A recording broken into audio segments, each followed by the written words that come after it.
ಯಾರ ಪರವೂ ಅಲ್ಲ, ಯಾರ ವಿರುದ್ಧವೂ ಅಲ್ಲ.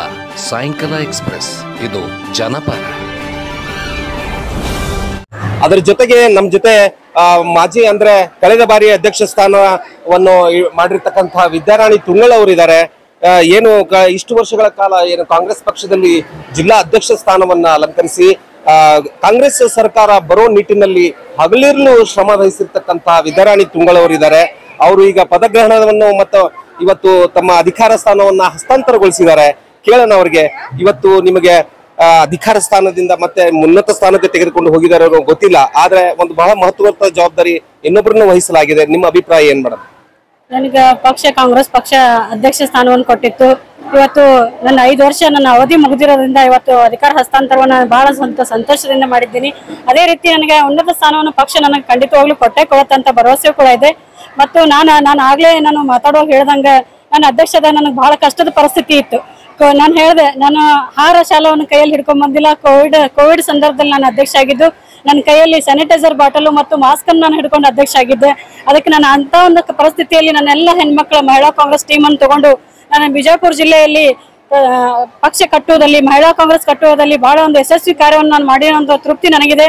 ಮತ್ತು ಅದಲ್ಲದೆ ಪುಷ್ಪಾ ಅಮರನಾಥ್ ಅವರು ರಾಜ್ಯಾಧ್ಯಕ್ಷ ಇದ್ದಾಗ ನಮ್ಮ ಇಡೀ ರಾಜ್ಯದಲ್ಲೇ ಮಹಿಳಾ ಕಾಂಗ್ರೆಸ್ ವಿಜಯಪುರ ಜಿಲ್ಲೆ ಫಸ್ಟ್ ಅಂತ ನಮಗೆ ಬಹುಮಾನ ಕೂಡ ಸಿಕ್ಕಿತ್ತು. ಅದೇ ರೀತಿ ಮುಂದಿನ ಅಧ್ಯಕ್ಷರು ಕೂಡ ಮಾಡ್ತಾರಂತ ನನಗೆ ಭರವಸೆ ಇದೆ. ನೀವು ಅಧ್ಯಕ್ಷರ ಜೊತೆ ನಿಮ್ಮ ಒಡನಾಟ ಮತ್ತು ಮುಂಬರುವ ದಿನಗಳಲ್ಲಿ ಏನು ಕಾರ್ಯ ರೂಪಿಸಬಹುದು, ಯಾವ ರೀತಿ ನೀವು ಅವರಿಗೆ ಮಾರ್ಗದರ್ಶನ ಮಾಡ್ತೀರಿ?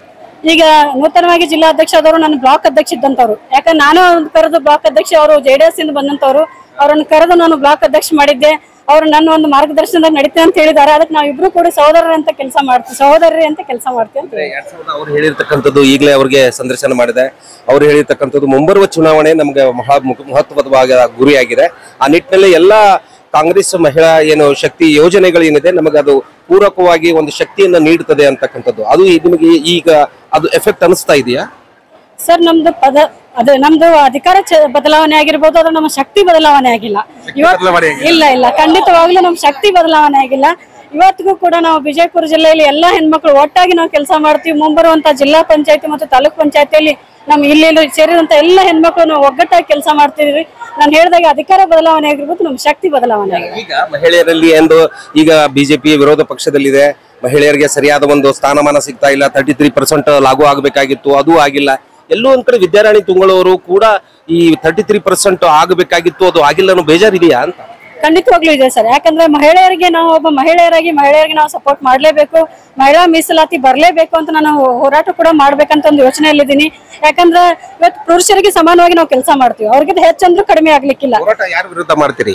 ನಾವೇನ್ ನಮ್ಮ ಸರ್ಕಾರ ವಿರುದ್ಧ ಮಾಡ್ತೀವಿ. ಯಾಕಂತಂದ್ರೆ ಮಹಿಳೆಯರಂದ ನಾನು ಸರ್ಕಾರ ವಿರುದ್ಧ ಮಾಡಬೇಕಾಗ್ತದ. ಮಹಿಳಾ ಮೀಸಲಾತಿ ಯಾವುದೇ ಸರ್ಕಾರ ಇರಲಿ, ಈಗ ರಾಜ್ಯದಲ್ಲಿ ನಮ್ಮ ಕಾಂಗ್ರೆಸ್ ಸರ್ಕಾರ ಇರಲಿ ಮತ್ತು ಕೇಂದ್ರದಲ್ಲಿ ಬಿಜೆಪಿ ಸರ್ಕಾರ ಇರಲಿ, ಮಹಿಳೆಯರಿಗೋಸ್ಕರ ನಾವು ಹೋರಾಟ ಮಾಡಬೇಕು. 33% ಬೇಕು ಅಂತೀರಿ?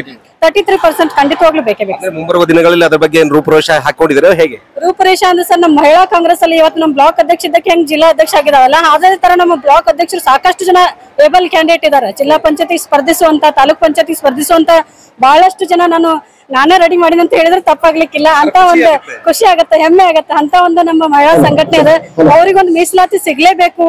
ಮತ್ತು ನನ್ನ ಜೋಡಿ ಕೆಲಸ ಮಾಡಿದಂತ ಎಲ್ಲ ಮಹಿಳಾ ಸೋದರಿಯರು, ಜಿಲ್ಲಾ ಪಂಚಾಯತಿ ಸದಸ್ಯರು ಮತ್ತು ತಾಲೂಕ್ ಪಂಚಾಯತಿ ಸದಸ್ಯರು ಆಗೋದನ್ನ ನೋಡುವಂತ ಆಸೆ ಕೂಡ ನನಗಿದೆ.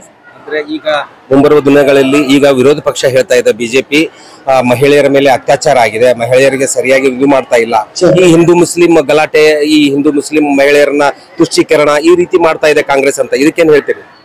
ಸರ್, ನಾನು ಬಿಜೆಪಿ ಅವ್ರಿಗೆ ಒಂದು ಮಾತು ಹೇಳಕ್ ಇಷ್ಟ ಪಡ್ತೀನಿ. ಇವ್ರಿಗೆ ನಾನು ಮೊದ್ಲಿಂದ ಹೇಳ್ಕೊತ ಬಂದ್ರೆ ಇವ್ರು ಡೊಂಗಿ ಬಾಬಾಗಳು. ಯಾಕಂದ್ರೆ ಅವ್ರು ಏನ್ ಹೇಳ್ತಾರೋ ಅದನ್ನ ಮಾಡೋದಿಲ್ಲ. ಸುಮ್ನೆ RSS, ಬಿಜೆಪಿ, ಹಿಂದುತ್ವ, ಜಾತಿ, ಅವ್ರು ಜಾತಿ ರಾಜಕಾರಣ ಮಾಡಿ ಓಟ್ ಹಾಕ್ಸ್ಕೊಂಡು ಗೆಲ್ಲುವಂತ ಒಂದು ಉದ್ದೇಶ ಅವ್ರದ್ದಿದೆ ಹೊರತು ಅವ್ರು ಮಹಿಳೆಯರ ಪರವಾಗಿ ಅಂತೂ ಯಾವತ್ತೂ ಇಲ್ಲೇ ಇಲ್ಲ. ಸಾಕಷ್ಟು ಅತ್ಯಾಚಾರಗಳು ಇದೆ. ಮೋದಿ ಅವರು ಬೇಟಿ ಬಚಾವ್ ಬೇಟಿ ಪಡಾವ್ ಅಂತ ಹೇಳ್ತಾ ಇರೋರು ಇವತ್ತು ಎಲ್ಲಿದ್ದಾರೆ?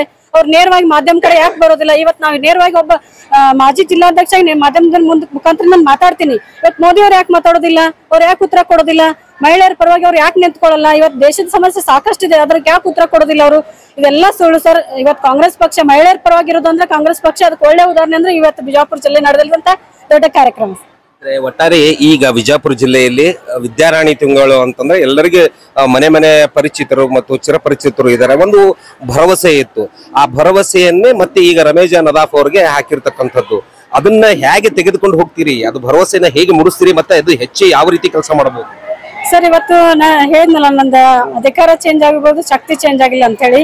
ಅದಕ್ಕೆ ನನ್ನ ಎಲ್ಲ ಮಹಿಳಾ ಕಾಂಗ್ರೆಸ್ ಸಹೋದರಿಗೂ ಕೂಡ ನಾನು ಒಂದು ಸಭೆಯನ್ನು ಕರೆದು ನನಗೆ ಯಾವ ರೀತಿ ಪ್ರೋತ್ಸಾಹ ಸಹಾಯ ಮಾಡಿದ್ದಾರೆ ಅದೇ ರೀತಿ ರಮೇಶ್ ನದಾಫ್ ಅವ್ರಿಗೂ ಕೊಟ್ಟು ಅವಳೊಂದಿಗೆ ನಾನು ಕೂಡ ಇದ್ಕೊಂಡು ಎಲ್ಲ ನಾವು ಪಕ್ಷದಲ್ಲಿ ಯಾವುದೇ ಭಿನ್ನಾಭಿಪ್ರಾಯ ಇಲ್ದಂಗೆ ನಾವು ಮುಂದೆ ನಡೆಸ್ಕೊಂಡು ಪಕ್ಷ ಕಟ್ಟುವಲ್ಲಿ ಮತ್ತು ಮುಂಬರುವಂತಹ ಜಿಲ್ಲಾ ಪಂಚಾಯತ್ ಇಲೆಕ್ಷನ್ ನಲ್ಲಿ ನಾವು ಹೆಚ್ಚಿನ ಸಂಖ್ಯೆಯಲ್ಲಿ ಕೆಲಸ ಮಾಡಿ ಹೆಚ್ಚಿನ ಸಂಖ್ಯೆಯಲ್ಲಿ ನಮ್ಮ ಪಕ್ಷದ ಅಭ್ಯರ್ಥಿಗಳು ಬರುವಂತ ನೋಡ್ಕೋತೀವಿ ಸರ್. ಇದಿಷ್ಟು ನಮ್ಮ ಜೊತೆ ಮಾಜಿ ಅಂದ್ರೆ ಈಗ ಆದ್ರೂ ಕೂಡ ಅವರು ಅಧ್ಯಕ್ಷ ಸ್ಥಾನವನ್ನು ಅಲಂಕರಿಸುವ ಮುಂದಿನ ಹುದ್ದೆಗೆ ಹೋಗಿರ್ತಕ್ಕಂಥದ್ದು. ಹಾಗಾಗಿ ಒಟ್ಟಿನಲ್ಲಿ ರಮೇಶ್ ನದಾಫ್ ಈ ಮಹಿಳಾ ಅಧ್ಯಕ್ಷ ನೂತನ ಪದಗ್ರಹಣ ಕಾರ್ಯಕ್ರಮದಲ್ಲಿ ಭಾಗವಹಿಸ್ತಾ ಬಹಳ ಸ್ಪಷ್ಟವಾಗಿ ಹೇಳಿದ್ದಾರೆ, ಯಾವುದೇ ರೀತಿ ಭಿನ್ನಾಭಿಪ್ರಾಯಗಳು ಇಲ್ಲ ಮತ್ತು ನಾವೆಲ್ಲರೂ ಕೂಡಿ ಮುಂಬರುವ ಚುನಾವಣೆಯಲ್ಲಿ ಹಗಲೂರು ಇರುಳು ಶ್ರಮಿಸ್ತೀವಿ ಅಂತಕ್ಕಂಥ ವಿಚಾರವನ್ನ ಮಾಜಿ ಅಧ್ಯಕ್ಷೆ ವಿದ್ಯಾರಾಣಿ ತುಂಗಳ್ ಹೇಳಿರ್ತಕ್ಕಂಥದ್ದು. ಸಾಯಂಕಾಲ ಎಕ್ಸ್ಪ್ರೆಸ್, ವಿಜಯಪುರ. ಯಾರ ಪರವೂ ಅಲ್ಲ, ಯಾರ ವಿರುದ್ಧವೂ ಅಲ್ಲ. ಸಾಯಂಕಾಲ ಎಕ್ಸ್ಪ್ರೆಸ್, ಇದು ಜನಪರ.